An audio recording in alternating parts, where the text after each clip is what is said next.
भगवान शिव से विलग होकर अपने शरीर को भस्म किया, हिमालय के यहां जाकर के पार्वती जी के रूप में प्रकट हुए। हिमालय पुत्री पार्वती बाल्यावस्था से ही निरंतर ध्यानस्थ रहना शिव अनुराग में। जब किशोर अवस्था हुई, किसी से कोई संभाषण नहीं करती थी माता जी, हर समय भगवान शिव के ध्यान में निमग्न रहना, कठोर तप करना शुरू कर दिया। जो बिल्व पत्र सूख कर गिर जाते थे, माता जी उसको अपने मुख में रख करके पा लेती। एक बिल्व पत्र, अपर्णा, शरीर सूखने लगा। माता जी का नाम अपर्णा। भारी तपस्या। भगवान शंकर को एकदम बोध हुआ कि सती का जन्म पार्वती के रूप में हिमालय के यहां हो चुका है और वो हमारे लिए कठिन तपस्या कर रही है।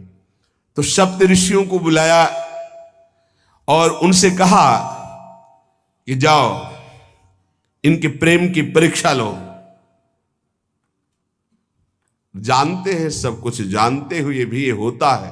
जैसे लोग कहते हैं भगवान जानते हैं अपने भक्त को, तो परीक्षा क्यों लेते हैं? तो पढ़ाया तो टीचर ने है, तो सालाना परीक्षा तो होगी ही कि तुम क्या पढ़े हो। ऐसे ही तुम्हारे प्रेम की परीक्षा होगी। तुम हरि को चाहते हो या हरि की रची हुई माया को? हरि की हुई रची हुई माया में आकर्षित हो गए तो 0 आ जाएगा। वो हरि की तरफ देखते रहे, माया से बच गए तो नंबर आ जाएंगे। 100 के 100 आते हैं, यहाँ 98-96 नहीं आते। 2 ही चैप्टर हैं, हरि पसंद कर रहे हो या हरि की माया। हर भक्त के सामने आता है तो प्रायः लड्डू ही खाने को मिलता है। बचता वही है जो मामे वे प्रपद्यन्ते माया में ताम तरंति थे, केवल हरि। पार्वती पहि जाई तुम प्रेम परीक्षा लेहु, गिरिहि पेरि पठयहु भवन दूरी करहु संदेहु। हे सप्तऋषियों, जाओ हमारी आज्ञा है, पार्वती की प्रेम की परीक्षा लो। यदि पास हो जाएं तो उनको तपस्या से निवृत्त करो। बोलो महादेव जी प्राप्त हो जाएंगे। जाओ भवन को चली जाओ, तपस्या की आवश्यकता नहीं। ऋषियों ने जाकर के पार्वती जी को देखा, मानो मूर्तिमान तपस्या विराजमान हो, अस्थिमात्र हुए रहे शरीर, सूखे पत्ते बिल्व के। मुनि बोले, हिमांचल नंदिनी, इतना कठोर क्या प्राप्त करना चाहती हो? किसकी आराधना कर रहे हो? तुम्हारा लक्ष्य क्या है? यदि हम सुनने के अधिकारी हों तो आप कृपा करके बता सकती हैं। पार्वती जी ने कहा, मन बड़ा सकुचाता है आपसे ये बताने में। आप लोग कहीं मेरी हंसी ना उड़ा दें जो मेरा लक्ष्य है। मैंने भी बहुत सिखाने की कोशिश की, लेकिन मेरा मन नहीं मान रहा, हठ पकड़ लिया है। क्योंकि मेरे गुरुदेव ने मुझे जो आकर के बचपन में बता दिया, मैं वही हृदय से स्वीकार कर ली। मनु हठ परा सुनई न सिखावा, चहत बारी पर भीति उठावा। नारद कहा सत्य सोई जाना, बिनु पंखन हम चाहि उड़ाना। मुनियो, वैसे आप भी हंस दोगे। ऐसा लगता है जैसे हम भारी प्रबल धारा में बालू का बांध बनाना चाहती हैं। कहां भगवान शिव और कहां मैं? मेरी गुरुदेव नारद ने बचपन में आकर के कहा, तुम्हारे पति देवाधिदेव महादेव होंगे। बस मैं तब से अपने पति की प्राप्ति की आराधना कर रही हूं। पता नहीं आप मेरी बात सुनकर हंसेंगे कि मानो बिना पंख के मैं आकाश को छूना चाहती हूं। ऋषि हंस पड़े और कहा, बात तो सही है, पर्वत से उत्पन्न हुई हो तो इसलिए तुम्हारी बुद्धि भी हमें लगता है जड़ ही है। नारद के उपदेश से आज तक किसी का घर बसा है? नारद के उपदेश से किसी का घर बसा है? अरे जिस जिसका उपदेश किया उसको बैरागी बना दिया, गृहस्थी तो बनाया नहीं। नारद उपदेश सुनकर किसी का घर बसा हो ऐसा आज तक प्रमाण नहीं है। देखो, दक्ष के पुत्रों को उपदेश किया, 10,000 एक को 1,000 एक, लौट कर नहीं है, सब 1000 बार आकर के, सैकड़ों बार आकर महादेव जी भी कहें कि अपने गुरुदेव के वचन छोड़ दो, तुम्हें अपने गुरुदेव के वचनों का त्याग करने वाली नहीं। आप जा सकते हैं, बहुत जगत में कुंवारी कन्याएं और कुंवारे वर हैं, उनका ब्याह करा दीजिए। मेरी तो केवल एक ही बात रहेगी, हर जन्म महादेव जी के लिए। समस्त सप्तऋषियों ने साष्टांग दंडवत की और कहा, जगदम्बा आप नित्य शिव की अर्धांगिनी, भगवान शिव ने ही मुझे भेजा था आपकी परीक्षा के लिए, जाओ। भगवान शिव सब जान रहे हैं, ब्याह पक्का, अब आपको तप करने की जरूरत नहीं है। तुम माया भगवान शिव सकल जगत पितुमात, नाई चरण सिर मुनि चले, पुनि पुनि हर्षत गात।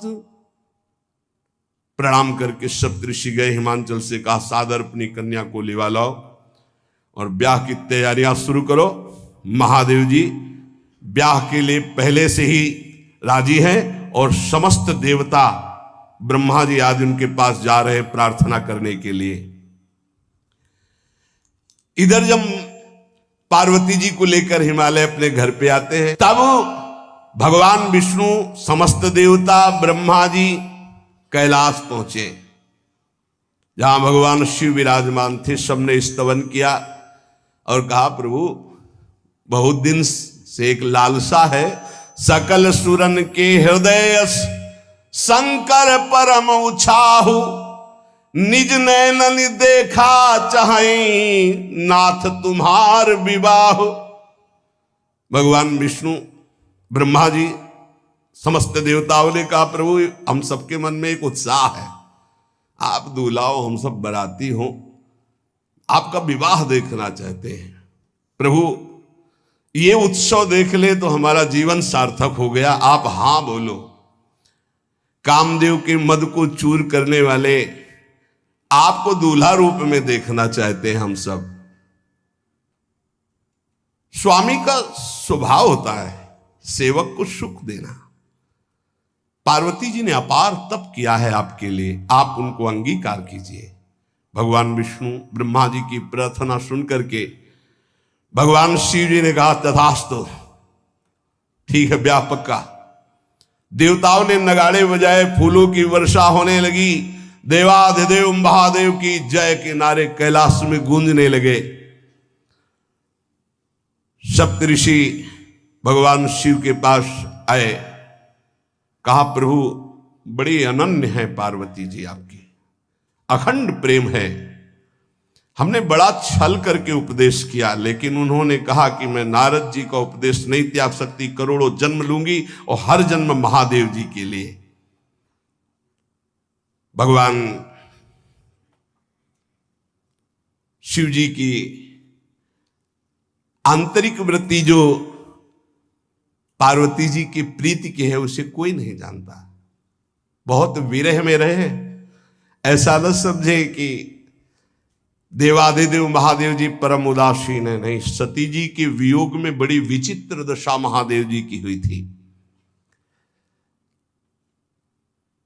सप्तऋषि फिर गए पार्वती जी के पास और कहा, अभी बीच में घटना घट गई, कामदेव गया था महादेव जी की समाधि को भंग किया, तो महादेव जी ने कामदेव को भस्म कर दिया, तो अब ब्याह का मतलब क्या रह गया।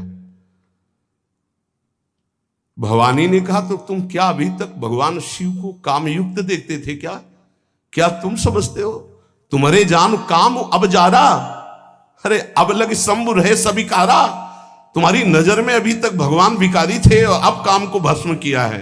अरे हमने भगवान शिव की आराधना की, हमरे जानी सदा शिव जोगी, अज अनवद्य अकाम अभोगी। मैंने तो शिव को सदा ही योग संपन्न ब्रह्मबोध देखा है। वचन और कर्म से, मन से मैंने यदि भगवान शिव को अपना स्वामी माना है, योगी, अजन्मा, अनिंद्य, काम रहित, भोगहीन, तो निश्चित मुझे प्राप्त होंगे। भगवान शिव के पास फिर सप्तऋषि गए, बोले प्रभु गजब की निष्ठा है, केवल आपके प्रति प्रेम है। ब्रह्मा जी ने लगन रची, सप्तऋषियों को बुलाया और कहा ब्याह दोनों तरफ, ये लड़की पक्ष की लगन, ये वर पक्ष की लगन। ब्याह तय हो गया, दिन नक्षत्र घड़ी, नगाड़े बजने लगे, देवताओं के लिए सुमन वृष्टि हुई। ब्रह्मा जी ने सबको बुलाया, हिमालय ने सबको निमंत्रण दिया, बड़े बड़े पर्वत भेंट लेके आ रहे हैं, बड़े बड़े रसनिधि समुद्र भेंट लेकर के आ रहे हैं। वहां भोजन पान के लिए हिमालय के पास कोई कमी थोड़ी थी, रस की नदियां बह रही थी, विविध प्रकार के रस, विविध प्रकार के फल, विविध प्रकार के भोग वहां सब व्यवस्थित किए जा रहे हैं। ब्रह्मा जी ने कहा देखो, सबसे पहले नारायण की समाज रहेगी, दूल्हे की नहीं रहेगी, नहीं तो गाली ही पड़ेगी। हिमालय के यहां प्रवेश पाने के लिए बरातियों में सबसे पहले नारायण, फिर देवराज इंद्र का परिकर, वायु देवता, अग्नि देवता, सबसे पीछे दूल्हा की बारात। बात तय हो गई। ऐसे ऐसे सब लगे संवारन सकल सुर, वाहन विविध विमान, हो ही सगुन मंगल सुबद, करहि अप्सरा गान। सब अपने अपने वैभव संपन्न सब तैयार हो रहे हैं। बोले महाराज दूल्हे को तैयार किया जाए। शिव ही शंभुगन करहि सिंगारा, जटा मुकुट अहि मोर संवारा, कुंडल कंकन पहिरे ब्याला, तन विभूति पट के हरि छाला, शशि ललाट सुंदर सिर गंगा, नयन तीन उपवीत भुजंगा, गरल कंठ उर नर सिर माला, अशिव वेश शिव धाम कृपाला, कर त्रिशूल अरु डमरु विराजा, चले बसहा चढ़ी बाजही बाजा, देखी शिवहि सुरत्रिय मुस्काही, बरलायक दुल्हनी जग नाही। दूल्हे की तैयारी हो रही भाई, चिता की भस्म, चिता की भस्म, जैसे पाउडर ले गए, पहले चिता की भस्म लगाई गई, अब जटाएं बांधी गई। जटा ऐसे त्रिभुवन का विनाश जब करना होता, जटा खोलकर जब तांडव करते तो कोई नहीं बचता। जटा कटा संभ्रमम भ्रमण निलंप निर्झरी, बिलोलवी चिवल्लरी विराजमान मूर्धनि, धगत धगत धगत जो ललाट पट्ट पावके। तीसरा नेत्र मानव विश्व का विनाश करने के लिए उसे पटबंद किए हुए विशाल जटाएं। जटा का तो मुकुट सवार आ गया, अब जटा बंधे का ऐसे सांप, ये मुकुट सांप, और कुंडल करिया और भूरी भी थी। हाँ, सोने चांदी के लिए डंक मार दे तो बेहोश हो जाओ ऐसे। पहिरे ब्याला, बाजूबंद छोटे फण वाले, है कोई पनिहा कोई दुमहा ऐसे, और ऐसे जनेऊ वासुकी नाग, गले के माला भगवान का विभूत, ऐसा स्वरूप है। और शेर की छाल नीचे, शशि ललाट, द्वितीया का चंद्र, शशि ललाट, ये मुकुट द्वितीय का चंद्रमा, सुंदर सिर गंगा, भगवती गंगा, फव्वारे ले उठते जटा के बीच से गंगा जी। नयन 3, माथे वाला बंद है, 2 खुले हैं। उपवीत भुजंगा, जनेऊ वासुकी नाग, गरल कंठ, नीलकंठ विष यहां रोके हुए, और मुंडों की माला, हाथ में त्रिशूल, डमरू बंधा हुआ, नंदकेश्वर पे सवार। बोले ऐसे दूल्हा के लिए दुल्हन तो त्रिभुवन में नहीं मिलेगी, ऐसा दुल्हन का मिलेगी। अच्छा, दूल्हा सज गया, ब्रह्मा जी ने देखा, बोले महाराज आगे आपकी सवारी। नारायण भगवान उनके चतुर्भुज पार्षद, शोभा सुगंध सौरभ, आगे गरुण पे सवार, पीछे हंस पे सवार ब्रह्मा जी अपना परिकर, देवराज इंद्र, भगवान विष्णु जी दूल्हे की तरफ देखे, बोले महाराज विष्णु कहा अस बिहस तब बोल सकल दिशराज, बिलग बिलग होई चलो सब निज निज सहित समाज। कोई भी दूल्हे के पास मत फटको, पीछे रहने दो, सब अलग अलग समाज चलो, नहीं पानी नहीं मिलेगा हिमालय के अगर आगे ये हुई तो। अब तो वर अनुहारी बरात न भाई, हंसी करहियो पर पुरजाई। नारायण ने कहा कि दूल्हा के अनुरूप ही हम सब बराती नहीं भैया, दूल्हा सबसे पीछे, सब बराती क्रम से पहले हम, फिर ब्रह्मा जी, फिर देवराज इंद्र, ऐसे सब। भगवान शिव ने कहा तुम अपने पार्षद सब लिए हो, तो हम बुलाते हैं। श्रृंगी निकाली, जे ही बजाया तो भगवान शिव के पार्षद आ गए। शिव अनुशासन सुन सब आए, प्रभुपद जलद शीस तिन जय हो महाराज की आज्ञा करो। अरे बोले विवाह हमारा बहुत दिलों से आओ। घुचप्पा जैसे देखो ना, अगिया बैताल। हाँ अब कैसे शिव के बराती हैं, जरा ये आगे पार्टी तो निकल गई बंदनी। ये जो भगवान शिव ने बुलाया बरातियों को, अपने साथियों को मुखहीन विपुल मुख काहू, बिनु पद कर को बहुपद बाहू, विपुल नयन को नयन विहीना, रिष्ट पुष्ट को अति तन खीना। किसी के एक को मुख नहीं, केवल मानसई का पिंड है, और पूर्ण गौरम जैसे चिदानंद। 16 वर्ष की अवस्था, हाथ में दर्पण और अद्भुत मुकुट धारण किए हुए, जटाएं ढकी हुई, गौरवर्ण, वो सुंदर रूप जो देखे सो मोहित हो जाए। ध्याये नित्यम महेशम रजति किरणिभम चारु चंद्रावतन सम। कैसा सौंदर्य रूप महादेव जी का। चलो अब जो जेवनार के लिए सब शुभ नौवधुएं सब मैना जी को बुलाया। देखो दूल्हा आ रहे हैं, एक एक कदम ऐसे चल रहे, संभाल संभाल के जैसे चलना सीख रहे हो। तांडव करने वाले चरण है, पर नारद जी ने को अब नहीं। नौ किशोर अवस्था, हाथ में दर्पण, वो सुंदर रूप भगवान शिव का। एक एक कदम बारात में जो देखे सो मोहित।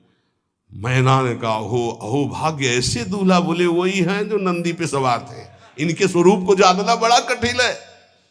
अब जो सुंदर जेवनार हुई बरातियों के साथ भगवान शंकर की बड़े मधुर गीत गाए जा रहे हैं। मुनियों ने फिर हिमवान को लगन पत्रिका सुनाई। विवाह का ठीक समय देख करके समस्त देवता और वेद स्वयं मूर्तिमान होकर वेद उच्चारण कर रहे हैं। भगवान शिव का पाणिग्रहण संस्कार हो रहा है। पार्वती जी जब श्रृंगार करके सभा में आई ब्याह मंडप पे, तो कोई ऐसा नहीं था जो देखकर मोहित ना हो गया हो। त्रिपुर सुंदरी अम्बा है, लेकिन सबने उनके श्री चरणों में सर झुकाया, क्योंकि जगदात्मा महेश पुरारी, जगदम्बिका जानि भव भामा, सुरन मनन मन कीन प्रणाम। ऐसा सुंदर रूप अम्बा जी का त्रिपुर सुंदरी है। जब वो दुल्हन रूप में पधारी, कोई भी ऐसा नहीं था जो एक बार देखकर मोहित न हो, पर सब श्री चरणों में, क्योंकि जगदम्बिका है, भगवान शिव की आद्या शक्ति है। सुंदरता मर्जाद भवानी, जाय न कोटि बदन बखानी। करोड़ों मुखों से यदि वर्णन हो तो इस समय जो पार्वती जी का सुंदर रूप है, नव किशोरी और दुल्हन रूप,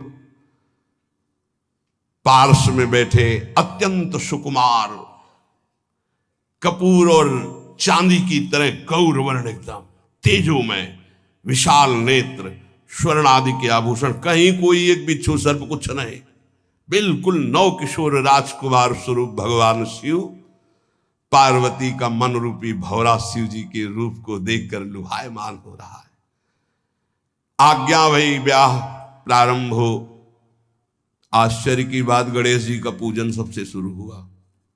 लियो, मुनि अनुशासन गणपति पूजे शंभु भवानी, गणानान्त्वा गणपति गुंहवामहे प्रियानान्त्वा प्रिय।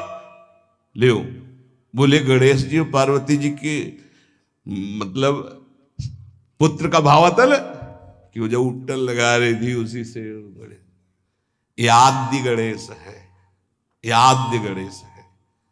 जैसे आदि ब्रह्म, जैसे आदि ब्रह्म स्वरूप ये गणेश है। भगवान शिव और पार्वती जी ने प्रथम गणपति पूजन किया। मुनि अनुशासन गणपति ही पूजे शंभु भवानी, को सुनि संशय करे जनी। ये अनादि जी जान, कोई संशय मत करना कि वो पुत्र है जो पार्वती जी से। ये नियम सभी के लिए है, चाहे वो गृहस्थ हो, वानप्रस्थ हो या सन्यासी हो। शरीर पवित्र, वस्त्र पवित्र, वाणी पवित्र, चिंतन पवित्र। कभी मुंह जूठा नहीं रखना चाहिए, आचमन करके रखना चाहिए। कुछ भी खाए पिए तुरंत कुल्ला करे, आचमन करे। जरा भी अपवित्रता हो तो स्नान करे। त्रिकाल संध्या, तीर्थ सेवन, मंत्र जप, समस्त प्राणियों में भगवान को देखना, मन वाणी और शरीर का संयम। पहले तो गृहस्थों में हर घर में होता था। एक रोटी पहली गाय के लिए निकाल दी, एक रोटी ऊपर छत में तोड़ के फेंक दी कौवा आदि के लिए, और हाथ जोड़कर बाहर निकल कर देखते थे कोई संत महात्मा आते थे, भूखा आदि तो नहीं है। गृहस्थ पुरुष अनायास प्राप्त अथवा शास्त्रोक्त रीति से उपार्जित अपने शुद्ध धन से अपने भृत्य आश्रित प्रजाजनों का किसी प्रकार कष्ट न पहुंचाते हुए न्याय और विधि के साथ ही पालन करे। गृहस्थ पुरुष को चाहिए कि वेदाध्ययन रूप ब्रह्म यज्ञ, तर्पण रूप पितृयज्ञ, हवन रूप देव यज्ञ, काकबली आदि भूत यज्ञ और अन्नदान रूप अतिथि यज्ञ के द्वारा मेरे स्वरूप भूत ऋषि देवता पितर मनुष्य एवं अन्य समस्त प्राणियों की यथाशक्ति प्रतिदिन पूजा करे। वानप्रस्थ और विरक्त सन्यासी को चाहिए कि स्त्रियों को देखना, स्त्रियों का स्पर्श करना, स्त्रियों से बातचीत करना, स्त्रियों से हंसी मस्करी करना, ये दूर से ही त्याग दे। जो आजीवन ब्रह्मचर्य रहना चाहते हैं उनको विपरीत शरीरों के संसर्ग से बचना चाहिए। जैसे स्त्री शरीर तो पुरुष शरीर के संसर्ग से, पुरुष शरीर तो स्त्री संसर्ग से। जब ब्रह्मचारी ब्रह्मचर्य रहता तो सचमुच वो ब्रह्म तेज संपन्न हो जाता है, फिर उसे कोई दबा नहीं सकता। ब्रह्म तेज से संपन्न ब्रह्मचारी को कोई भी नहीं दबा सकता, भूत प्रेत यक्ष राक्षस पिशाच कोई भी नहीं। और ब्रह्मचर्य से ही उसके सारे पाप नष्ट हो जाते हैं। तो होना है तो किसी भी व्यक्ति से हृदय से लगाव नहीं होना चाहिए। हृदय का लगाव प्रभु से होना चाहिए। बाहरी व्यवहार बड़ा प्रेम का होता है भक्त का, लेकिन अंतर से किसी से प्रेम नहीं होता, किसी से लगाव नहीं होता। तो गत संगस्य, क्रियाओं से, पदार्थों से, घटनाओं से, परिस्थितियों से, व्यक्तियों से जो हमारा जुड़ना है, जो उसमें लगाव है, वो संगस्य है। और लगाव ना रहना गत संगस्य। मुक्त पुरुष का लक्षण क्या है? गत संगस्य मुक्तस्य। जो मुक्त पुरुष है वो गत संगस्य, किसी भी क्रिया, पदार्थ, घटना, परिस्थिति, व्यक्ति से उसका लगाव नहीं होता। किसी भी क्रिया, किसी भी पदार्थ, किसी भी घटना, किसी भी परिस्थिति, किसी भी व्यक्ति से उसका लगाव नहीं होता। यह लगाव ही बंधन का कारण है। भक्ति में इसी लगाव को भगवान में लगाते हैं। सबकी ममता ताग बटोरी, सबकी ममता ताग बटोरी। ममता माने लगाव, हृदय का जुड़ना। हम सबका हृदय सब जगह जुड़ा हुआ है, परमात्मा से नहीं जुड़ा। और सिद्ध पुरुष का सब जगह से हटा होता है। गत संगस्य मुक्तस्य, सब संगों से मुक्त होकर के केवल परमात्मा में जुड़ा होता है। न शरीर में, न अंतःकरण में, न बाह्यकरण में, न बाह्य परिस्थिति में, वो अपनी स्थिति में रहता है। वास्तव में मनुष्य अगर स्वरूप की तरफ देखे तो हर समय असंग ही रहता है। असंगोहम पुरुषा, मैं असंग हूं। जो मैं तत्व है वो असंग है। इसके अलावा जो हमारा बंधन हुआ वो यही मैं का आरोप कर लेने से हुआ। ये बात जब तक शुद्ध अंतःकरण नहीं, तब तक हमारी ये बात समझ में नहीं आएगी जो श्री भगवान गीता जी में कह रहे हैं। 2-4 माला जप लेना और भी भगवत कार्य कर लेना, लेकिन साथ में परिस्थिति का भोग करना, व्यक्ति से लगाव रखना, क्रियाओं में कर्तापन होना, घटना में विक्षिप्त हो जाना, ये सब हो रहा है। वास्तव में मनुष्य स्वरूप से असंगो अहम पुरुषः, जो ये पुरुष है, आत्म तत्व है, ये कभी किसी का संग नहीं करता।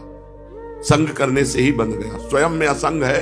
अगर थोड़ा सा ज्ञान हो जाए तो ये असंगता को प्राप्त हो जाए। किंतु असंग होते हुए भी ये शरीर, इंद्रियां, मन, बुद्धि, पदार्थ, परिस्थिति, व्यक्ति आदि से संबंध मानकर सुख की इच्छा से उनमें लगाव कर लेता है। सुख की इच्छा, इससे सुख मिलेगा तो व्यक्ति से लगाव कर लिया, सुख मिलेगा क्रिया से लगाव कर लिया, सुख मिलेगा परिस्थिति से लगाव कर लिया, सुख मिलेगा पदार्थ से लगाव कर लिया। इन्हीं में बंधा हुआ है। क्रिया, घटना, परिस्थिति, पदार्थ, व्यक्ति, इसी में बंधा हुआ है। बंधा हुआ ना भगवान का प्रेमी होता है, ना ज्ञानी होता है। मुक्त होना पड़ेगा। हर क्रिया, हर परिस्थिति, हर घटना, हर पदार्थ, हर व्यक्ति भगवान से जोड़ दो। इसमें हमारे श्यामा श्याम विराजमान है। ये श्यामा श्याम के लिए क्रिया है, ये श्यामा श्याम के लिए पदार्थ है, ये श्यामा श्याम की वस्तु है, श्यामा श्याम की दी हुई परिस्थिति है, श्री श्यामा श्याम के द्वारा विधान की हुई घटना है। हमको विक्षिप्त नहीं होना, हमें उससे नहीं जुड़ना, हमें श्यामा श्याम से जुड़ना है। असंग स्वरूप है, पर शरीर, इंद्रियां, मन, बुद्धि, पदार्थ, परिस्थिति से व्यक्ति सुख लेने की इच्छा से लगाव कर बैठता है। बिल्कुल सत्य। सुख की इच्छा से ही बंधता है। मेरी मनचाही हो जाए, जो मैं चाहता हूं वही हो, और जो मैं नहीं चाहता वो नहीं हो, ऐसा भाव जब तक रहेगा तब तक संग करते रहोगे।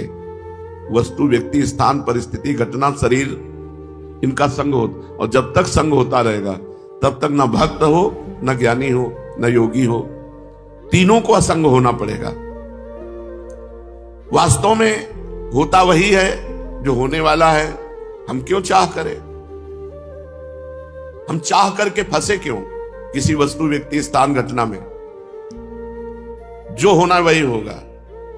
राई घटे न तिल बढ़े, रहुरे जीव निशंक। जो विधना ने लिख दिया छठी राव के अंक, राई घटे न तिल बढ़े, रहुरे जीव निशंक। हम क्यों चाह करें? न वस्तु की, न व्यक्ति की, न परिस्थिति की। जिस समय जो वस्तु, व्यक्ति, परिस्थिति, घटना जैसी होगी हो जाएगी। हमको तो हर समय भगवत स्मरण परायण रहना है। जो होने वाला है उसे चाहें या ना चाहें वो होके रहेगा, और जो नहीं होने वाला है उसे चाहें या ना चाहें वो नहीं होगा। जो नहीं होने वाला आप चाह करो या ना करो नहीं होगा। जो होने वाला है आप चाह करो या ना करो होके रहेगा। अतः अपनी मनचाही करके साधक फंसता है, बिना कारण फंसता है, और फंस करके दुख भोगता है। इसलिए उपासक को चाहिए गत संगस्य, क्रियाओं से, पदार्थों से, व्यक्ति से, वस्तु से, घटना से अपना कोई संबंध नहीं है। ये हर समय ज्ञान जागृत रखे, लेकिन बहुत कठिन है। मुक्तस्य, जो अपने स्वरूप से सर्वथा अलग है, उससे जो संग रहित है, उसी को मुक्त पुरुष कहते हैं। स्वरूप से सब कुछ अलग है। अपने स्वरूप के सिवा, अपने परमात्मा स्वरूप के सिवा ये सब मायामय है, ये सब मिथ्या है, सब मिटेगा, सब नष्ट होगा। जो अपने स्वरूप से सर्वथा अलग है, उन क्रियाओं और शरीर आदि पदार्थों से अपना संबंध जो नहीं मानता है, कामना, ममता, आसक्ति पूर्वक उनसे अपना संबंध मान लेने से ही बंध जाता है, पराधीन हो जाता है। जो योगी, जो साधक अपने इन माने हुए शरीर, पदार्थ, क्रिया, इनसे संबंध नहीं रखता, वो मुक्तस्य, वो माया मुक्त हो जाता है, वो दुखों से मुक्त हो जाता है। ज्ञानावस्थित चेतसः, जिसकी बुद्धि स्वरूप ज्ञान में स्थित है, जिसकी बुद्धि स्वरूप ज्ञान में नित्य निरंतर जागृत है। जैसे आपके मन में आ रहा है कि अमुक पदार्थ भोगे, तो आपके मन में आ रहा है, आप में नहीं आ रहा। उस समय आप जागृत है, ये मेरे में नहीं है। जहां आपने मेरे में स्वीकार किया, वहीं आप परास्त हो जाएंगे, वहीं आप भ्रष्ट हो जाएंगे। वो विषय, वो घटना, वो परिस्थिति, वो क्रिया आपको भ्रष्ट कर देगी। ज्ञानावस्थित चेतसा, जिसकी बुद्धि में हर समय ज्ञान बना रहता है, मांग मेरे में नहीं, मांग अंतःकरण में है, मन में है। तो उचित मांग हो तो उसको पूर्ण कर दो, अनुचित हो तो बिल्कुल नहीं। तभी साधक हो। उचित अनुचित सब मांगे पूर्ण कर रहे हो तो संसारी हो। जो भोगी पुरुष है, संसारी पुरुष है, वो मन की सब मांगे पूर्ण करने की चेष्टा करता है और सोचता मैं सुखी हूं। लेकिन जो ज्ञानावस्थित चेतसा, जो ज्ञान में जागृत हुआ पुरुष है, वो नहीं। वो जानता है कि मेरे में कोई कभी कामना हो नहीं सकती और शरीर को लेकर कभी कोई निष्काम हो नहीं सकता। शरीर में जब तक हमारी अहम बुद्धि है, तब तक कामनाएं बनी रहेंगी। स्वरूप ज्ञान जागृत होने पर संसार का कोई भी भोग उसे परास्त नहीं कर सकता, क्योंकि क्रिया और पदार्थ ये सब संसार के हैं। क्रिया और पदार्थ का विभाग अलग अलग है। स्वरूप अलग है, क्रियाएं अलग हैं, पदार्थ अलग हैं, वस्तु, व्यक्ति, घटना, परिस्थिति, ये सब माया रचित है। जो किसी भी संग में बंधता नहीं है, वो मुक्त पुरुष है। जो हर समय ये जागृत रखता है अपना ज्ञान, अपने स्वरूप का ज्ञान। जैसे अपने लोगों का स्वरूप है श्री जी की दासी, श्री जी की सहचरी, तो हमारी सारी चेष्टाएं उसी भाव से हो। अगर शरीर संबंधी भोग की आकांक्षा हो रही है तो शरीर की हो रही, तुम्हारी नहीं हो रही। उसमें जांच करो कौन सा भोग श्री जी को समर्पित करके भोगा जा सकता है और कौन सा नहीं। अगर ये विवेक नहीं रखोगे तो 50 वर्ष हो जाएंगे, भगवत आनंद की अनुभूति नहीं होगी। 50 वर्ष हो जाते हैं ऐसे ही, सब कोल्हू के बैल की तरह ऐसे चलते चले जा रहे हैं और कोई अनुभव नहीं। जो मन में आया सो कर रहे हैं। यज्ञाचरता कर्म समग्रम प्रविलीयते, यज्ञ के लिए कर्म करने वाले मनुष्य के संपूर्ण कर्म नष्ट हो जाते हैं। जो गत संगस्य है, जो मुक्तस्य है, जो ज्ञानावस्थित चेतसा है, उसके द्वारा जितने कर्तव्य शास्त्र सम्मत कर्म होते हैं वो सब अंतर ध्यान हो जाते हैं। वो ना उसको बांध सकते हैं, ना उसे अगला जन्म दिला सकते हैं। श्री भगवान कह रहे हैं, जो ब्रह्मार्पणम ब्रह्महविर ब्रह्माग्नौ ब्रह्मणाहुतम ब्रह्मैव तेन गंतव्यम ब्रह्म कर्म समाधिना। हर चेष्टा ब्रह्मार्पणम मस्तु। जहां ब्रह्म लिखा है वहां भगवद अर्पणम मस्तु। कोई भी तुम्हारी क्रिया, कोई भी पदार्थ, कोई भी बिना भगवद अर्पण किए हुए प्रयोग नहीं करना चाहिए। चाहे वस्त्र हो, अमनिया, कुछ भी नहीं। ब्रह्मार्पणम अपने हमें से भक्ति भाव के अंतर्गत ला के कहते हैं, जो अर्पण किया हुआ पदार्थ पाता है उसकी बुद्धि पवित्र रहती है, और जो अनर्पित पदार्थ पाता है, मिला बस खा लिया, आया बस पहन लिया, नहीं। पहले प्रभु को अर्पित करो। पहले प्रभु को अर्पित करके जब आप उसका प्रयोग करेंगे तो ब्रह्मार्पणम है, वो तुम्हारी बुद्धि को परम पवित्र रखेगा। जितने भी तिल जौ घी आदि जो भी पदार्थ हैं वो सब ब्रह्म स्वरूप है। जब प्रसाद पाओ तो भगवत स्वरूप मान करके जो भी है सब भगवत स्वरूप, तो आपकी बुद्धि पवित्र रहेगी। कर्ता भी भगवत स्वरूप, क्रिया भी भगवत स्वरूप, पदार्थ भी भगवत स्वरूप, तो सब स्वयं ब्रह्म रूप हो जाता है, स्वयं भगवत स्वरूप हो जाता है। श्री भगवान कहते हैं जब तक उपासक, देखो एक बड़ा सुंदर चरित्र अपने क्रम में है। जवान शरीर है, समीप पे वैश्या है, भोग की अवस्था है, एकांत समय है, उनका मन नहीं टिकता। शरीर में कोड़े मारे जाते हैं, भगवान नाम से विमुख करने की बात कही जाती है, उनका मन नहीं टिकता। जब तक हम समस्त आसक्तियों का त्याग कराने वाले भगवान नाम में प्रीति नहीं करते, तब तक सुन भले लो ये स्थिति, हृदय में वो स्थिति आने वाली नहीं है। हृदय में स्थिति तभी आती है जो हमारे अंदर भजन होता है। आप थोड़ा सुनो और डट के भजन करो, देखो आप में स्थिति आ जाएगी। आप बहुत सुनो, नानात्मा प्रवचने न लभ्या न मेधया न बहुना श्रुतेन, बहुत सुनने वाले को भी आत्मज्ञान प्राप्त नहीं होता, बहुत प्रवचन करने वाले को भी आत्मज्ञान प्राप्त नहीं होता। जो इसको वर्ण कर लेता है उसको प्राप्त होता है। वर्ण करने का मतलब डट के भजन करो, किसी से संबंध मत रखो, जो पदार्थ मिले शरीर उपयोगी वो भगवान को अर्पित करके बस चुपचाप ले लो, और इंद्रियों के भोग विलास से बचो। ये बहुत प्रपंच है, पूरे जीवन को नष्ट कर देता, पूरे जीवन को नष्ट कर। ये 6 विकार काम क्रोध लोभ मोह मद मत्सर, ये क्रम बाई क्रम आते रहते हैं। कभी नाराजगी आ गई तो क्रोध अपहरण कर ले गया भजन का फल, कभी काम आ गया तो भजन का फल, कभी परिवार से मोह हो गया, कभी अहंकार हो गया, कभी लोभ हो गया, कभी ईर्ष्या, यही सब हमारे भजन को ढके रहते हैं। डट के भजन करो तब बात बनेगी।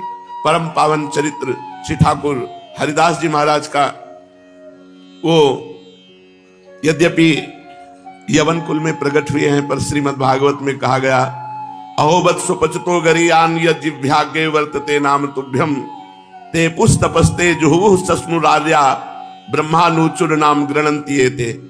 आहा, माता देवहूति जी भगवान कपिल देव जी से कहते हैं अहोबत स्वपचतो गरीयान, वो स्वपच, वो चांडाल भी, गरीयान माने श्रेष्ठ है, जिसकी जिह्वा पर आपका नाम विराजमान है। तेपुस तपस्ते, उसने सारी तपस्या कर ली, शास्त्र स्वाध्याय कर लिया, सब तीर्थ याटन कर लिया, सब कुछ कर लिया, विधिवत हवन पूजन साधन सब हो गया। जिसकी जिह्वा के अग्रभाग पर आपका नाम विराजमान है, वो चांडाल भी सर्वश्रेष्ठ परम पूजनीय वंदनीय है।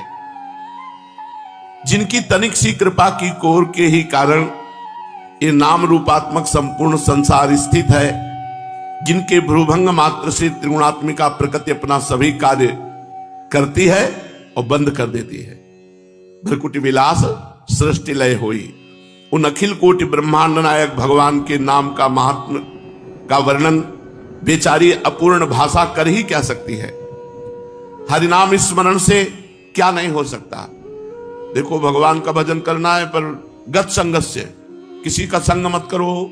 मुक्तस्य, हर व्यक्ति वस्तु पदार्थ घटना परिस्थिति से बिल्कुल अलग रहो। ज्ञानावस्थित चेतसा, हर समय चेतना जागृत करते रहो। मैं भगवत स्वरूप हूं, मैं श्री जी की सहचरी हूं, मैं दास हूं, मैं सखा हूं। जो भगवान ने आपको गुरुदेव के द्वारा भाव दिलाया है, उसी भाव से जागृत रहो। हर समय जो भी आप प्रयोग करो ब्रह्मार्पणम भगवद अर्पण करके, तब नाम का रंग, नाम भी जप रहे हो, मनमानी आचरण भी कर रहे हो, इसीलिए उसका रंग नहीं चढ़ रहा। भगवान नाम जप से कौन सा कार्य सिद्ध नहीं हो सकता। जिसकी जिह्वा को सुमधुर श्री हरि के नाम रूपी रस का चस्का लग गया है, उसके लिए फिर संसार में कोई प्राप्य वस्तु ही क्या है।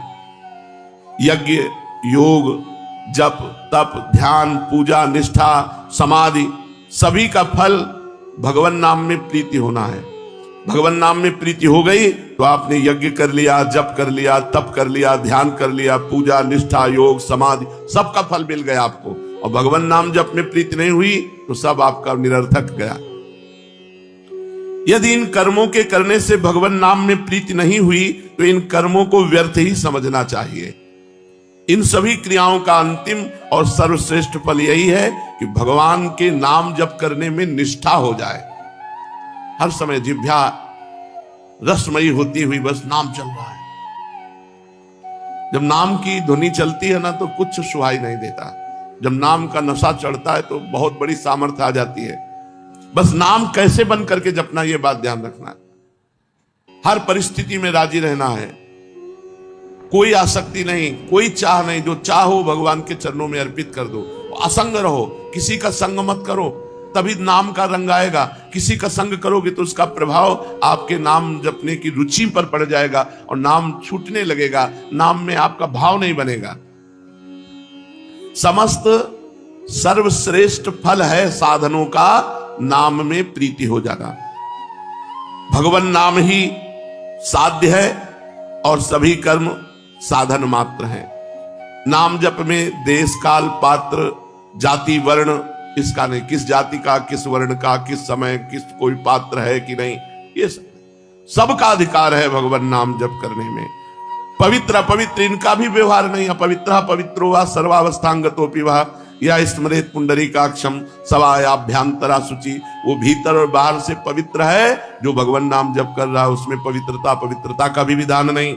तुम जैसी हालत में हो, जहां हो, जैसे हो, जिस किसी भी वर्ण के हो, जैसी भी स्थिति में हो, हर समय हर काल में श्री हरि के सुमधुर नामों का संकीर्तन नाम जप कर सकते हो। तुम चाहे जितने बड़े पापी हो, कितना भी बड़ा अपराध बन गया हो, नाम जप से पापी मनुष्य भी परम पावन बन जाता है। अत्यंत नीच से नीच भी सर्व पूज्य बन जाता है। सर्व पूज्य हो बत स्वपचतो गरियान। गरियान माने सर्वश्रेष्ठ, स्वपच माने चांडाल। नीच चांडाल भी जिसकी जिह्वा के अग्रभाग पे भगवान का नाम है वो सर्व पूज्य हो जाता है। छोटे से छोटा जगत पूज्य बन जाता है। छोटे से छोटा जगत पूज्य बन जाता है। बुरे से बुरा महान महात्मा बन जाता है। कबीरदास जी कहते नाम जपत कुष्ठी भलो, चुई चुई गिरे जो चाम, कंचन देह किस काम की, जी मुख नाहि राम। भले रोगी शरीर है, भले निकृष्ट है, कोई छू नहीं रहा, बड़ा गंदा शरीर है, पर मुख में भगवान का नाम है तो जगत पावन करने वाला है। और कंचन के समान देह है और भजन नहीं हो रहा है, वो किस काम का शरीर, नष्ट हो जाएगा, किसी काम का नहीं। भक्ताग्रगण्य महात्मा हरिदास जी मुसलमान कुल में, यवन कुल में जन्म लिए थे, पर पता नहीं कौन से जन्मों का पुण्य एकत्रित हुआ कि बचपन से ही भगवान नाम में प्रीति हो गई। भगवत भक्त वैष्णवों के संग से ऐसी भगवान नाम में प्रीति हुई कि अलौकिक निष्ठा। महात्मा हरिदास जी का जन्म बंगाल के यशोहर जिले के अंतर्गत बुड़न नाम के एक ग्राम में हुआ था। ये जाति के मुसलमान थे। बाल्याकाल में ही इनके माता पिता परलोकगामी बन गए, इसलिए छोटेपन से ही ये घर द्वार छोड़कर वैष्णवों का संग कर लिया, जिससे निरंतर हरि नाम में प्रीति हुई। और ये पूर्व में कोई शुभ संस्कार नहीं थे, केवल भगवान के नाम की प्रीति का प्रभाव था, भगवान के नाम जप का। ऐसे बहुत से लोग देखे गए जो पहले बिल्कुल भ्रष्ट आचरण वाले थे और नाम जप के प्रभाव से वो महान बन गए। देखो, यवन कुल में जन्म होने पर भी वैष्णवों के संग से भगवान नाम में स्वाभाविक निष्ठा जम गई। भगवान ने वैसे कहा है कृपा करके, यस्याहम् अनुग्रहणामि हरिस्य तद्धनम सनहि। जिस पर मैं कृपा करता हूं उसका सब कुछ अपहरण कर लेता हूं। तो देखो, हरिदास जी के ऊपर कृपा हुई, माता पिता बाल्यावस्था में ही पधार गए, कोई पूछने वाला नहीं, तो वैष्णव भक्तों का संग हुआ, उनके संग से भगवान नाम में प्रीति हो गई। भगवान जिस पर कृपा करते हैं उसको केवल अपना रास्ता देते हैं, और जो कृपा का पात्र नहीं बनता उसे संसार दे देते हैं। हरिदास जी के पास अपना कहने वाला कोई था ही नहीं, क्योंकि माता पिता पधार ही गए, वैष्णवों के संग से ही जीवन कट रहा था। एक कमंडल भी नहीं था इनके पास। बस ये गांव में भिक्षा मांग लेते, भिक्षा में जो कुछ मिल जाता 24 घंटे में एक बार उसे पा लेते और हर समय नाम जप करते थे। काफी समय अद्वैताचार्य जी के पास रहे। घर छोड़कर ये वन ग्राम के समीप बेनापोल नाम के घोर निर्जन वन में एक फूस की कुटी बनाई और वहां अकेले नौ किशोर अवस्था से बेनापोल में एक फूस की झोपड़ी में बस नाम जप कर रहे। अब नाम जप से चेहरे में तेज आता है। अगर शरीर स्वस्थ हो और ब्रह्मचर्य हो और नाम जप करे तो उसके चेहरे पे एक लावण्य होता है, एक आकर्षण होता है, एक खिंचाव होता है। इनके तेज से प्रभाव से वहां के सभी प्राणी एक प्रकार अलौकिकता का अनुभव करते, शांति का अनुभव करते। जो भी जीव इनके सन्मुख आता वही इनके प्रभाव से प्रभावान्वित हो जाता। ये कितना नाम जप करते थे? 3 लाख। हरे राम राम राम हरे हरे, हरे कृष्ण कृष्ण कृष्ण हरे हरे। 3 लाख नाम जप करते थे, उच्च स्वर से करते थे। भगवान नाम का उच्च स्वर से 3 लाख नाम जाप करते बेनापोल में फूस की झोपड़ी बनाकर जंगल में। वहां का वातावरण ही बदल गया था। जो जाता उसे शांति का अनुभव होता। प्राणी मात्र की निष्कृति का ये भगवान नाम को ही एकमात्र साधन समझते थे। इससे थोड़े ही दिनों में इनका यश फैल गया। दूर दूर से लोग दर्शन करने आने लगे, बड़ी भीड़ लगने लगी। तो भीड़ लगने में कुछ श्रद्धालु होते हैं तो कुछ अश्रद्धालु भी होते हैं। दुष्ट बुद्धि के लोग भी ये देखने के लिए आए कि भाई क्या है। उनको इनका प्रभाव देखकर असह्य हुआ और अकारण जलने लगे हरिदास जी से और द्वेष मानने लगे।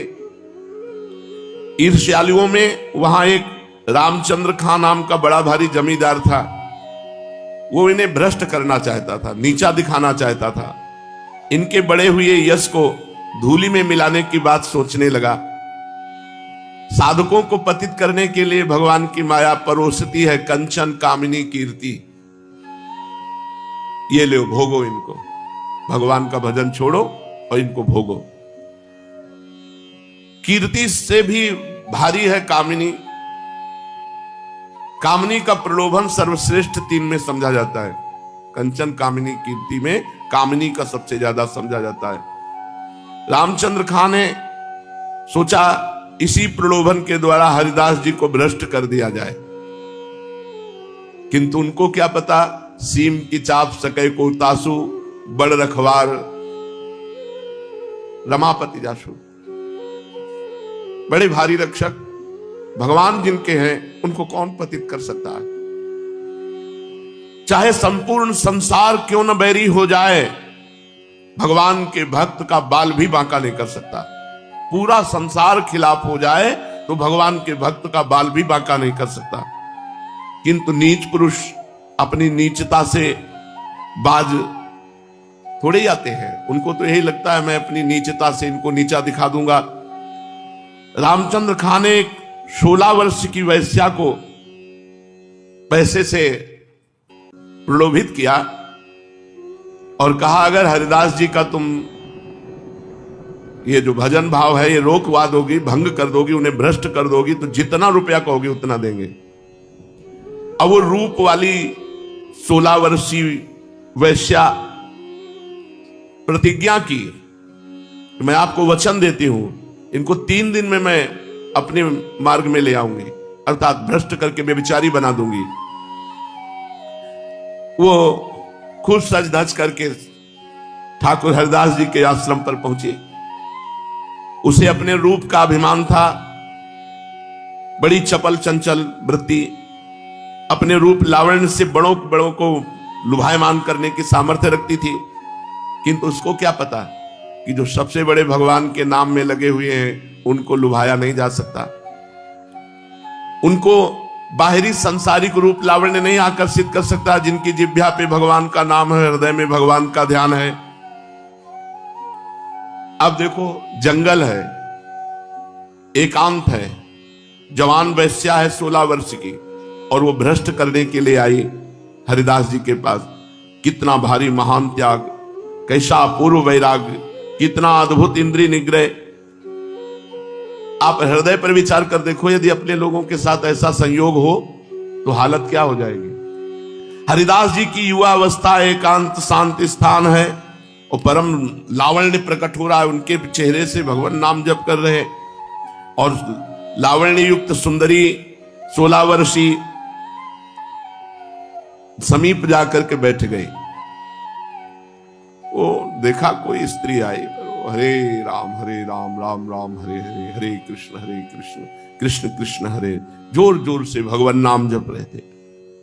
वो चुपचाप बैठी रही और हरिदास जी के चेहरे को देखती रही और इशारा करती रही कि रुको हमारी बात सुनो, तो बस कह देते बैठे, हरे कृष्ण कृष्ण कृष्ण। धारा प्रवाह नाम कीर्तन।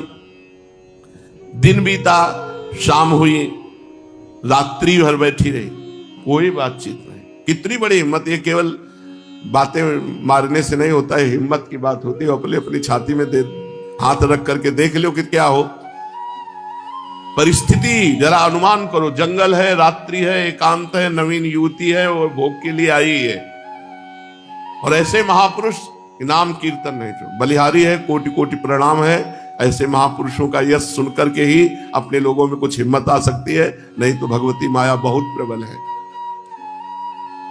रात बीती, प्रातः काल हुआ, फिर वो खा पी के श्रृंगार करके फिर बैठी। फिर दोपहर, शाम, रात्रि, प्रातः, इस प्रकार 4 दिन 4 रात्रि व्यतीत हो गई। हरिदास जी ने वार्ता भी नहीं की। वो वैश्या रोज सज धज करके आती, 24 घंटे बैठी रहती, फिर जाती, फिर सज धज के आती, फिर बैठी रहती। कभी कभी वो बीच में रोकने की इच्छा करती, पर वो हिम्मत न पड़ती। लाल चेहरा, हरे कृष्ण कृष्ण कृष्ण हरे हरे। एक बार हिम्मत करके रोका, आप हमारी बात सुनो। तो उन्होंने नम्रता से कहा, मेरा नाम जप की संख्या पूरी हो जाए, आराम से बात करूंगा, पर 3 लाख नाम जप अखंड चल रहा है। नाम जप की संख्या 10-20 हजार हो तो बात 3 लाख नामों का जप करना था, और वो भी उच्च स्वर से। इसलिए 4 दिन व्यतीत हो गए। बेचारी बैठे बैठे उसके भी चलने लगा, हरे राम राम राम हरे। 4 दिन 4 रात्रि बराबर सुन रहे, तो वो भी कहे हरे राम राम राम हरे हरे, हरे कृष्ण कृष्ण कृष्ण हरे हरे। 4 दिन निरंतर हरिनाम स्मरण श्रवण से, और 4 दिन बराबर ऐसे महाभागवत के दर्शन से उसके पाप नष्ट हो गए। पापों का नाश होते ही बुद्धि एकदम बदल गई। अब उसका हृदय उसको बार बार धिक्कार देने लगा, अरे नीच, ऐसे महापुरुष को कितना बुरा भाव लेकर तू आई है, जो निरंतर भगवान के स्मरण में, तुम उनको भ्रष्ट करने की बात सुन। रोने लगी, वैश्या रोने लगी। उस इतना ताप हृदय में हुआ, इतनी जलन हुई कि वो सह न सकी। अत्यंत दीन भाव से चरणों में लौट गई हरिदास जी के। आंखों में आंसू बह रहे हैं, हृदय जल रहा है। गदगद कंठ से कहा, महाभाग, सचमुच सचमुच आप भगवान के महान भक्त हैं, आप पतित पावन हैं, आप जीवों पर अहेतु की कृपा करते हैं, आप परम दयालु हैं। अपनी कृपा के लिए आप पात्र का विचार न करके प्राणी मात्र के प्रति समान भाव से दया करते हैं। देखो, मैं आपको भ्रष्ट करने आई थी शब्द हो गया, अब है नहीं, अब है नहीं भाव, पहले भाव था। मुझ जैसी नीच पतित लोक निंदित खोटी बुद्धि वाली अधम वैश्या के ऊपर आपकी कृपा हो गई। भगवान, मैं खोटी बुद्धि से आपके पास आई थी, किंतु आपके 4 दिन के दर्शन और नाम कीर्तन श्रवण के प्रभाव से मैं एकदम बदल गई। श्री हरि के सुमधुर नामों के श्रवण मात्र से ही मेरे कलुषित विचार भस्मीभूत हो गए। ये गत संगस्य, ये है गत संगस्य, किसी के भी संग का रंग नहीं। गत संगस्य मुक्तस्य ज्ञानावस्थित चेतसा, ये स्थिति है, इसे कहते हैं स्थिति। और यह स्थिति प्रवचन करने या सुनने से नहीं आई, खूब डट के नाम जप करने से आई है। सत्संग सुनो और खूब भजन करो, भजन करने से स्थिति जागृत होती है। अब वो वैश्या रोकर कहने लगी, हे प्रभु, मैं आपकी शरण में हूं, मुझ पतिता अबला का उद्धार कीजिए, मेरे घोर पापों का प्रायश्चित बताइए, क्या मेरी भी निष्कृति का कोई उपाय हो सकता है? इतना कहते कहते वो हरिदास के चरण पकड़ लिए और खूब आंसुओं से चरण भिगोने लगी। हरिदास जी ने अपने चरण खींचे और कहा देवी उठो उठो, घबराने की कोई बात नहीं, श्री हरि बड़े दयालु हैं, वे नीच पामर पतित सभी प्रकार के प्राणियों का उद्धार करते हैं। भगवान के दरबार में ये भेदभाव ही नहीं है। भगवान नाम के सम्मुख भारी से भारी पाप नहीं रह सकते। भगवान नाम में पापों को क्षय करने की इतनी भारी शक्ति है कि चाहे कोई कितना भी घोर पापी से पापी क्यों न हो, उतने पाप कर ही नहीं सकता जितने पापों को मिटने की भगवान के नाम में शक्ति है। तुमने पाप कर्म से आज तक जो पैसा कमाया है, उसे भूखों को, बीमारों को, ऐसों को बांट दो। इससे तुम्हारे पाप दूर हो जाएंगे और तुम भगवान नाम जप करो। बस आज से तुम हरे राम राम राम हरे हरे, हरे कृष्ण कृष्ण कृष्ण हरे हरे, ये नाम जप करो और तुम इसी कुटिया में रहो। मैं जा रहा हूं। उस वैश्या को उपदेश करके महाभागवत श्री हरिदास जी ने उसे हरिदासी बना दिया, भगवान की नित्य भक्ता बना दिया और विरक्त होकर वो उसी कुटिया में, इतने परमाणु थे, निरंतर भगवान नाम जपने लगे। और हरिदास जी सीधे शांतिपुर अद्वैताचार्य जी के पास चले आए और वहां श्री कृष्ण नाम कीर्तन करने लगे। उस वैश्या ने हरिदास जी के आदेशानुसार अपना सर्वस्व दान कर दिया, किंचनों का, जो समुदाय जहां भिक्षुकों का होता सब दान कर, और स्वयं भिक्षुक भेष, फटे पुराने कपड़े पहनकर और भिक्षान्न से निर्वाह करते हुए अपने गुरुदेव हरिदास जी के द्वारा दिए हुए नाम का निरंतर जप करते हुए उसी जंगल में कुटिया में रहने लगी और हरिदासी के नाम से सर्वत्र प्रसिद्ध हो गई। लोग उसका बहुत अधिक आदर करने लगे। देखो, महापुरुषों को पतित करने गई थी और स्वयं संत बन गई। यह है महापुरुषों का प्रभाव। महापुरुषों ने सत्य ही कहा है कि महात्माओं का खोटी बुद्धि से किया हुआ सत्संग भी व्यर्थ नहीं जाता। सत्संग की महिमा बहुत बड़ी है। इधर रामचंद्र खां ने एक भक्त को भ्रष्ट करने के लिए ये जाल रचा था, तो उनको प्रत्यक्ष फल मिला कि बादशाह का अपराध साबित हुआ और बादशाह ने सब उनके लगान ना भरने के कारण सब धन छीन लिया, सब वैभव उनका अपने कब्जे में कर लिया और अपराधी समझकर उनको भारी दंड मिला, उनको जेल मिली, सब वैभव छीन गया और सजा मिली उनको। बादशाह के आदमियों ने उसके घर में आकर के जो जो दुराचार, सब दुराचार उसके घर में के सब वस्तुएं छीन ली और उनके परिवार को सहित बांध करके जेल में डाल दिया। जो भक्तों का बुरा चाहता है तो समय थोड़ा भले लगे, लेकिन उनका बहुत बुरा होता है। भक्त का तो बुरा हो ही नहीं सकता क्योंकि भगवान रक्षक है। जब तप भजन पूजन तथा लौकिक पारलौकिक सभी प्रकार के कार्यों में विश्वास ही प्रधान है। जिसे जिस पर जैसा विश्वास जम गया उसे उसके द्वारा वैसा ही फल प्राप्त हो सकेगा। फल का प्रधान हेतु विश्वास ही है। विश्वास के सम्मुख कोई बात असंभव नहीं। असंभव तो अविश्वास का पर्यायवाची शब्द है। विश्वास के सामने सभी कुछ संभव है। विश्वास के ही सहारे चरणामृत पान करके मीरा जी को कहा कि गिरधर का चरणामृत है, तो विश्वास करके चरणामृत भाव से पान कर लिया, उस हलाहल विष को भी पचा लिया। नामदेव ने विश्वास करके ही भगवान की श्री विग्रह को अपने हाथ से भोजन पवाया, दूध पिलाया, मूर्ति को दूध पिलाया, मूर्ति को भोजन पवाया। भक्तों में दृढ़ विश्वास ही चमत्कार है। जिनकी भगवान नाम पर दृढ़ विश्वास है कि हमारा काम हो जाएगा, इसी से दृढ़ निष्ठा है, उन्हें भारी से भारी विपत्ति भी साधारण सी मालूम पड़ती है। भगवान नाम पर दृढ़ निष्ठा तो भारी से भारी विपत्ति भी साधारण, भयंकर से भयंकर विपत्ति भी उन्हें विचलित नहीं कर सकती। ध्रुव, प्रहलाद इनके पावन चरित्र प्रमाण है।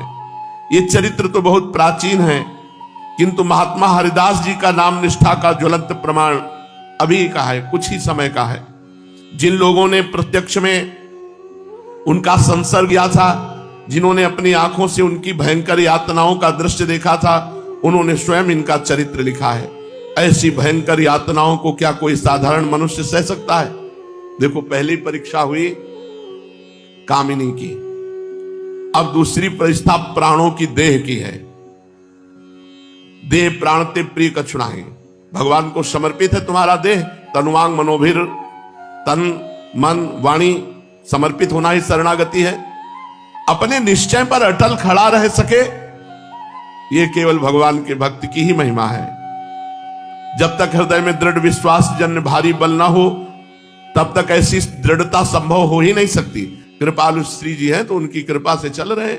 नहीं अगर परीक्षा होने लगे तो सब, अगर माइनस में भले हो नंबर आ जाए, मतलब प्लस में तो आ ही नहीं सकते हैं कि भाई इतने नंबर आ गए, जीरो के बाद माइनस में चले कि हाँ इतने माइनस में हैं, वो हो सकते हैं अपने लोग। ऐसी परीक्षा, अरे भगवान ने बचावे। भगवान की अगर सामर्थ्य ना हृदय में जागृत होती तो ये स्थिति हो ही नहीं सकती। अब अगली और परीक्षा, देह प्राण वाली परीक्षा। बेनापोल की निर्जन कुटिया में वैश्या का उद्धार करके उसे अपनी कुटिया में रखकर महात्मा हरिदास जी शांतिपुर आकर अद्वैताचार्य जी के सत्संग में रहने लगे। शांतिपुर के समीप ही फुलिया नाम के ग्राम में एकांत समझकर उन्होंने एक छोटी सी कुटिया बना ली, झोपड़ी, और उसी में भगवान नाम आहारनिश कीर्तन करते हुए निवास करने लगे। उस समय संपूर्ण देश में मुसलमानों का प्राबल्य था। स्थान स्थान पर इस्लाम धर्म के प्रचार के निमित्त काजी नियुक्त थे। वे जिसे भी इस्लाम धर्म के प्रचार में विघ्न समझते उसे ही बादशाह से भारी दंड दिलाते, जिससे फिर किसी दूसरे को इस्लाम धर्म के प्रचार में रोड़ा अटकाने का साहस न हो सके। शासन सत्ता पर पूरा प्रभाव होने के कारण काजी उस समय के बादशाह ही समझे जाते थे। फुलिया के आसपास में गोराई नाम का एक काजी इसी काम के लिए नियुक्त था। जब उसने हरिदास जी के यहाँ भीड़ जाना, फुलिया में जो झोपड़ी बनाकर भजन करते थे, फिर वहां शुरू हो गया लोगों का आना जाना, भीड़, यश, कीर्ति, प्रभाव। इतना प्रभाव देखा तो जल गया, ईर्ष्या का ठिकाना ना रहा। और जब ये सुना कि इनका जन्म मुसलमान के घर में हुआ था और हिंदू के भगवान का नाम जप करते हैं, तब तो और जल गया। इसलिए इसे बादशाह से सजा दिलानी चाहिए, ये सोचकर गोराई काजी इनके विरुद्ध राज दरबार में अभियोग चलाया। तुरंत राज आज्ञा हुई, हरिदास जी को गिरफ्तार करके लाओ। हरिदास जी गिरफ्तार करके मुलुकपति के यहां पेश किए गए। मुलुकपति नवीन अवस्था, अद्भुत तेज, गंभीरता, शांति, ये देख करके एक बार तो हतप्रभ हो गया, चकित हो गया। बैठने के लिए आसन दिया, विराजो। हरिदास जी के बैठ जाने पर मुलुकपति ने दया का भाव दर्शाते हुए कहा, बड़ी दया आ रही तुम्हें देखकर, इसलिए हम तुम्हें दंड नहीं देना चाहते। अब अपने पाप का प्रायश्चित करो, मालिक तुम्हारे सारे अपराध क्षमा कर देंगे और तुम्हें मुक्ति भी मिलेगी। मुलुकपति की ऐसी बात सुनकर हरिदास जी ने कहा, महाशय आपने जो भी कुछ कहा अपने विश्वास के अनुसार ठीक ही कहा। हर एक मनुष्य का विश्वास अलग अलग तरह का होता है। जिससे जिस तरह का दृढ़ विश्वास होता है उसको उसी प्रकार का फल मिलता है। ये दूसरों को धमकाने से अथवा लोभ से जो अपने स्वाभाविक विश्वास को छोड़ देते हैं डरपोक होते हैं। ऐसे पुरुषों को कभी परमात्मा की प्राप्ति नहीं होती, जो धमकाने से या प्रलोभन से अपने निष्ठा को छोड़ दे। आपने अपने विश्वास के अनुसार ठीक कहा, किंतु मैं दंड के भय से अब हरिनाम नहीं छोड़ सकता। कितनी बड़ी हिम्मत की बादशाह के सामने।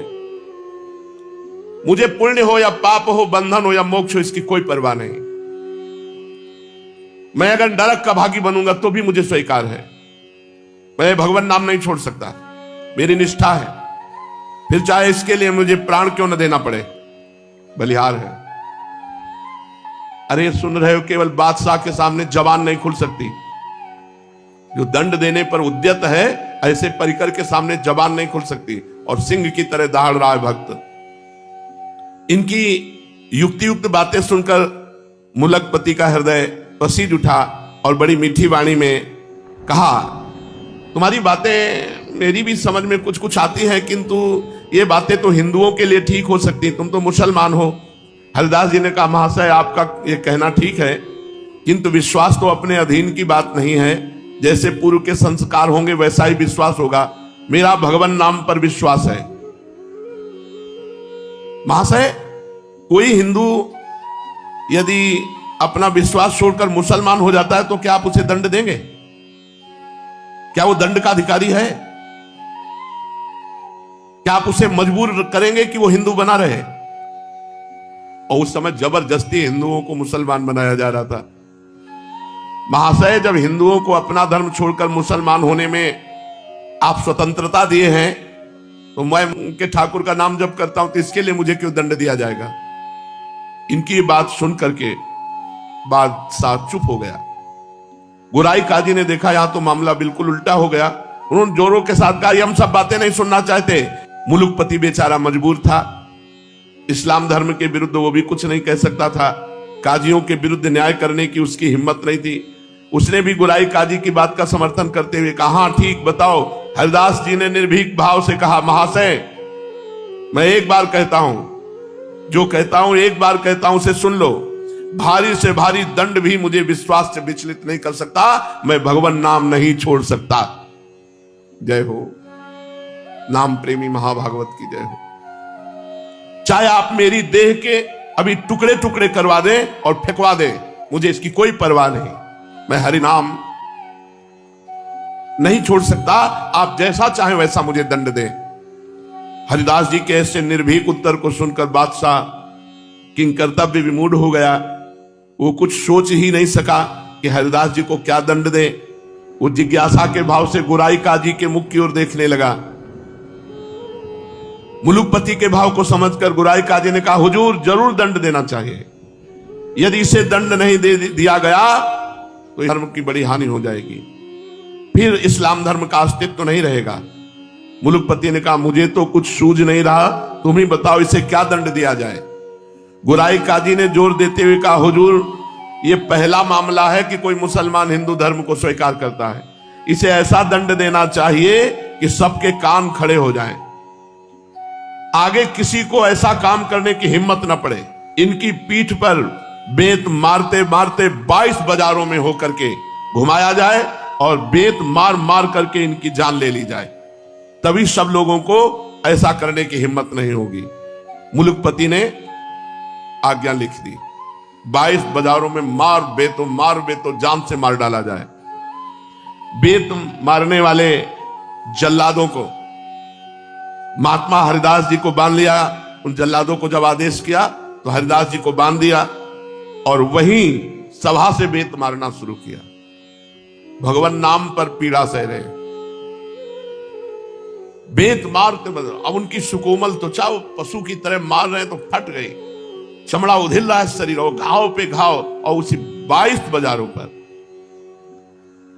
घुमाने लगे। बाजारों में मार बेतो। निरंतर बेतों के आघात से हरिदास जी के सुकुमार शरीर की सब खाल उधड़ गई, पीठ से रक्त की धारा बहने लगी।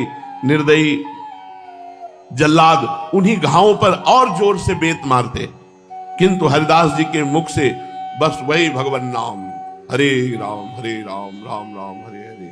अब सोचो कैसी निष्ठा है भगवान नाम में, कैसी प्रीति है।